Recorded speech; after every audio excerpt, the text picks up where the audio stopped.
welcome to Bow Ties Are Sometimes Cool with myself, Ed, and Ash. No, actually, Ash is back in the old Bow Ties Are Sometimes Cool studios. Well, today's episode is a bit of an impromptu special episode. It's going to be on the new film by Ari Aster called Beau is Afraid. Now, I've been wanting to see this film since I saw the trailer for it about 6 months ago, and today's the day. For those of you who don't know, Ari Aster has previously directed the film Hereditary, which sort of redefined what family, psychological, demonic possession horrors are, and also Midsommar, which again redefined folk horror. Beau is Afraid's a different beast altogether. It's not really a horror. It's been compared to David Lynch's Eraserhead, to Charlie Kaufman's Synecdoche, New York. It's a bit of an odyssey, not for everybody. And we'll see what I think about it when we come out of the cinema in 3 hours' time, so wish me luck.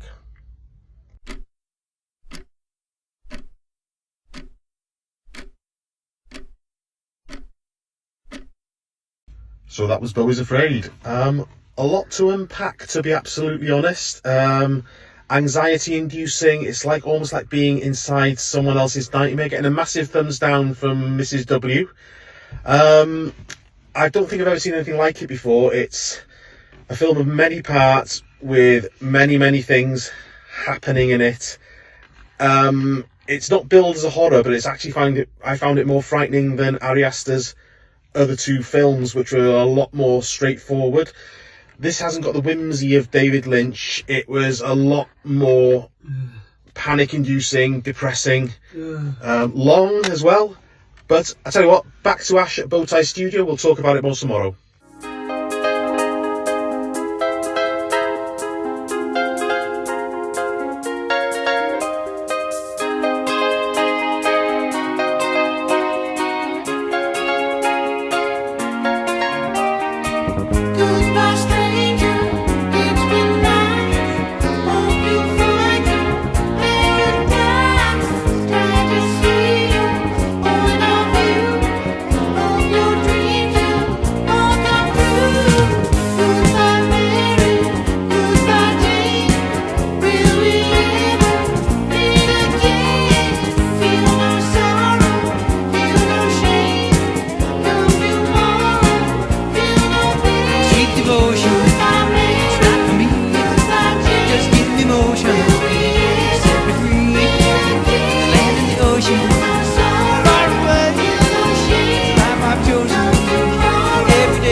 So we're back at the Bowtie Studio, Ash, and it's about 24 hours later. Well, yeah, Ed, so, what's it all about then? What's it all about?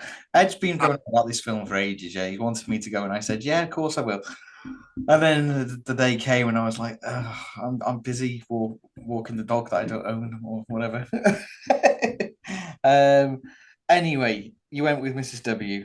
So, I did. Yeah, and sorry to put her through that, but yeah, such is life. And so, yeah, Ed, tell me about this film that you've been waiting for months. To be honest with you, I'm still unpacking it, and I probably still will be unpacking it until I watch it next time, and the time after, and the time after. How to explain it? When I persuaded you to watch Mulholland Drive? Yes. Okay. So, films without a linear narrative, fine, no problem at all. David Lynch has got this was compared to sort of Lynch's work. David Lynch has got a certain style, and if David Lynch's film was a style of music, it would be like ambient music, like Pink Floyd or The Orb. Beau is Afraid is like a non-linear narrative film to death metal. It grabs hold of you. It grabs hold of you for the moment you get into it, and it shakes you and it shouts in your face, and it's very claustrophobic. It's very oppressive. And these things just happen. And imagine if you woke up in the morning, had 15 espressos, and suddenly decided, oh no, I forgot to pay the gas bill. It's that sort of feeling. It's a complete assault on the senses, in super sped up motion. A couple of reviews have said it's like being trapped inside someone else's 3-hour panic attack, and I absolutely get that, because if that's what someone living with anxiety is like, I've my empathy has gone through the roof. There is a section of about 40 minutes, which I'll get onto later, where it does calm down a bit, and then it just goes up again. So the premise of the film, I can give spoilers because I don't think if you're listening to this, you'll have watched it.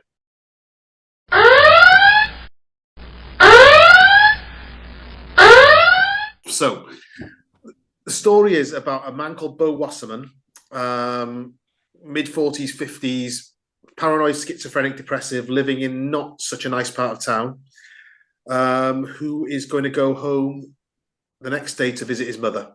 And that's the general thing of the plot. So you've got almost 4 acts to it. So you've got the first part, which is Beau in his apartment in this nasty part of town. The second part, where he's with Nathan Lane's character, who's a doctor, and his wife. The third part, which, for want of a better description, I'll call it the Midsummer Night's Dream part. And the fourth part, when he finally gets home to his mother. So the first part, if it was played slightly differently, if the direction, the emphasis was slightly different, the first part could be a raucous slapstick comedy. Seriously, you've got this guy who's scared of everything. There's notices on an apartment saying there's a killer spider hiding in the apartment somewhere. It cuts to his apartment and you see this giant spider crawl under his sofa. So you think, oh, but because the way it's so oppressive, you think, oh my God. But he lives in this really awful part of town. He's just been to see his therapist, who said, take these new pills always with water. Remember, you must have water. So all these things are set up to make him more and more paranoid. So he oversleeps. So he thinks he's going to miss his plane. He puts his key in the lock, puts his bag outside, thinks, I forgot my toothbrush, goes back to get his toothbrush, comes out of the apartment, his key's gone, and his bag's missing. And now he's scared of leaving his apartment because someone might break him when he's not there. So he phones his mother and says he's missed the plane. So his mother sort of guilt trips him a bit. So he decides to take a couple of these tablets the doctor said you must take with water. Goes to drink water. There's no water in his bottle. Goes to turn the taps on. The water in his building's been turned off. So he has to leave the apartment. So he's sort of like, what do I do? What do I do? So he sort of leaves the apartment building, and there's all these people in there who are like really damaged, crazy people who I don't think are really like that. That's just his peace of mind. He runs over to the convenience store, drinks this water, his card gets declined, and then he hasn't got quite enough money to pay for it. But as he's done that, he looks around and all these crazies are going into his apartment, decides to have a 24-hour party in his apartment. So I'm talking about it's really funny. Looking back at it, it's like it's quite Mr. Bean in a funny sort of way. It's quite slapstick, but because the emphasis is so much, it doesn't play like that. But with hindsight, it does. So it ends up by a bizarre chain of circumstances of him getting run over by Nathan Lane's character. Then Nathan Lane, rather than taking him to hospital, takes him to his house because he's a surgeon. And then lots of sort of bizarre things happen there. He doesn't want him to leave. He keeps thinking of excuses to keep him there and keep him there and keep him there. And yeah, it gets quite odd because you don't know, because he's keeping him drugged up to the max. You don't know what's real and what's not and what he's seeing. And he escapes. And this is quite a beautiful part now. He sort of escapes into the forest and he meets up with this sort of team of traveling players or hippies who are putting on a play in the woods. And this is where it feels to be a bit like a Midsummer Night's Dream.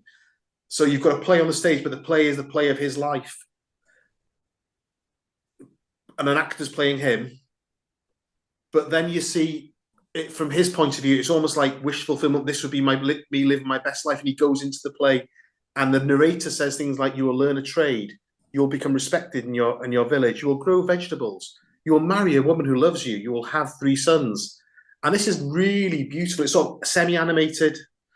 And then even in his wish fulfillment, it goes wrong and he loses his family. They get washed away like by a great flood. He ends up in a strange land. And then it says, you will look for your family for a long time. Weeks will come months, months will come years. And as he's doing this, he's getting older and older and his beard grows. And he ends up back in the audience watching himself do this in the play. But it's like severe wish fulfillment because he's got a condition where he can't have a family because if he ever is intimate with someone or has sex, basically, he'll die. Or that's what he's been told. So this is sort of weird sort of wish fulfillment. And then it all goes horribly wrong again. He gets back to his mother's house and things get even more strange and it finishes. So, well, all I can say is I'm glad thanks, Ed, for saving me 2 hours, 50 minutes there. 2 hours 59. 2 hours, 59 minutes. It's. I haven't really scratched the surface though. You've got to experience it. I can't convey what it felt like. I think it's one of those ones. My wife didn't like it at all. But she hasn't stopped thinking about it. It's one of those ones you can't be neutral about. It's like if you went to see, I don't know, I went to see Guardians of the Galaxy 3. Guardians of the Galaxy 3 was a very nice film. It's a fun film, but it didn't stay with me and it made me want to record this. So even if you saw it and thought that's the biggest load of rubbish I've ever seen, and what was he thinking? It's made you have a reaction, if you know what I mean. It won't. You couldn't watch it and be completely neutral. I don't think it'll win Oscars because I think it is a bit too art house to win Oscars. I think Joaquin Phoenix deserves at least the best Oscar nomination for Beau because he's incredible. The lady, an actor called Patti LuPone, who plays his mother, is absolutely terrifying. And she's at the root of all his problems. He's a man with severe mother issues. He's had an overbearing, controlling mother his whole life, and she's at the root of all his problems. And this is what it is. I think he hates and loves his mother in equal measure. And this is it. This is almost the journey he's going on is almost like his therapy in a funny sort of way. Well, Ed, it's no Jaws, is it? No, Ed, you've won me over, Ed. I'm sure I'll watch that in before I die. So I mean, we'll see. Maybe if I watch Beau is Afraid explained, I might enjoy it more. Who knows? Well, anyway, it'll be out on DVD before we know it. August, I think. August. I think it's August. But yeah, I mean, this is Ari Aster's third film, and even though it's not put down as an overt horror like Hereditary and Midsommar where I found it a lot more disturbing than because it deals with sort of issues all of us could face. It deals with, anxiety, mental health, feeling oppressed, feeling paranoid. So, it does touch a lot of sort of real, even though it's done in a fantastical sort of way, it does touch on a lot of sort of real life issues. I mean, it's not like anything else, but it's definitely has its influences. I mean, the cityscape he lives in is sort of reminiscent of Lynch's Eraserhead. I found some of it like Pinocchio, surprisingly. What else was there that I seen as an influence? Homer's Odyssey, James Joyce's Ulysses. There's probably a lot more in there. As I said, definitely Midsummer Night's Dream. But it's one of those ones I think you've got to experience. And I think everyone will get something different out of it. Some people might be repulsed by it. Some people might think it's hilarious. Some people might think, who gave him the money to make that? Because I've just wasted 3 hours of my life. And that's equally valid. Okay, so let's, for our listeners then, let's just pretend for all intents and purposes, I'm Haley, Mrs. W. Okay. Oh, she's actually here now. If you want her on. Mrs. W. Hi, Ash. I need you to give me I'm now you, yeah? Now, out of 0, no, I mean out of 10, what would you give Ed's film that he's been going on about forever? I don't think it's a case. I don't think you can give it a score. Not a question of a score out of 10. It's strange. It's a film that I can you appreciate with hindsight, but at the time, it just left me really annoyed and frustrated. I think it was a perfect storm of the dark cinema. You're trapped with this poor bloke who's going through absolute hell, and you feel for him, and you can't escape from a situation any more than he can. And I think that was frustrating. It's a clever film. It's by no means a bad film, but it's not for everybody. There we are. Right, that's my review on it. Ed. Yeah. Well, that makes sense. Ed, what's your review of it now? Again, it's not the sort of film you can score out of 10. I think I've pre-ordered it for when it comes out. I'm going to watch it again and unpack it a bit more. But there's a lot in there. I think it's probably very, very personal to Ari Aster. I think he's probably can't believe he was allowed to make it. But then again, he's had 2 real big hits for A24 in Hereditary and Midsommar. He covers a lot of themes that he covered before in like family, etc. But I think this is him making his great artistic statements. And like any art, it's all in the eyes of the beholder, really. So we 50 people could watch it and have 50 different interpretations of it, and all of them are equally valid.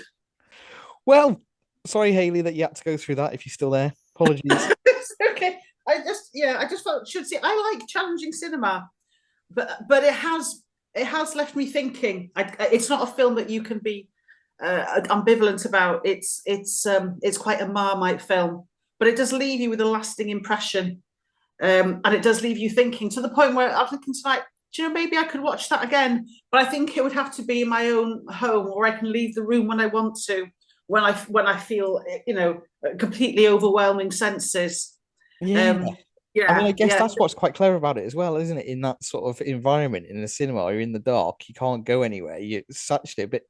Going to the cinema sometimes can be. No. I mean, sometimes going to the cinema can be a bit claustrophobic in some ways. Anyway, can't it? You know. Yeah. And I think it uses the cinema experience to its full advantage. I doubt it would have the same impact on a home screen on a DVD. But, you know, hats off to Ari Aster. By no means a bad film, but a film that gets under your skin and annoys you. I can't stand this. It's too much. And I think if you want to escape as much as he does, and I lasted nearly to the end. Well, Ed. So I think, Ash, what we'll do, I think, is we'll let our listeners decide for themselves. We'll pop up the trailer, see what they say. All I can do is highly recommended, but go in with no expectations, really, and you'll come out different. I just say it's not a film for everyone. Not my words, the words of Hayley Watkinson. Good night. And on God that bless. bombshell. Yes, and on that bombshell, we've been Beau times sometimes cool. I am so sorry for what your daddy passed down to you. But I wanted a child, the greatest gift of my life.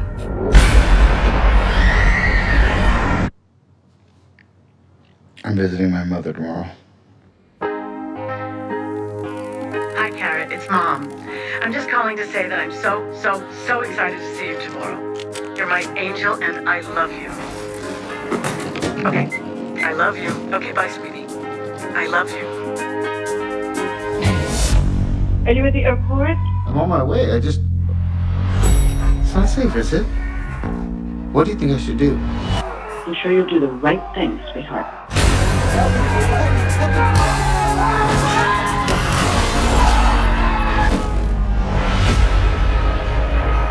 Welcome back. I hit you with my car. What? I know. What was this? That's my little assistant health monitor. Feeling sad about going home, Beau? Must feel totally unreal. I'm supposed to be leaving. I don't know if that's gonna happen.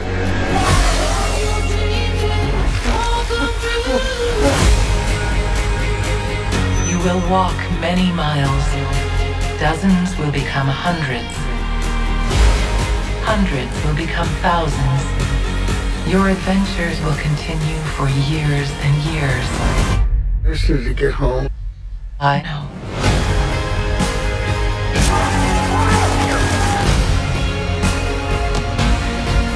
Sweet devotion. It's not real. Just get Why did you lie to me? Do you want the truth now?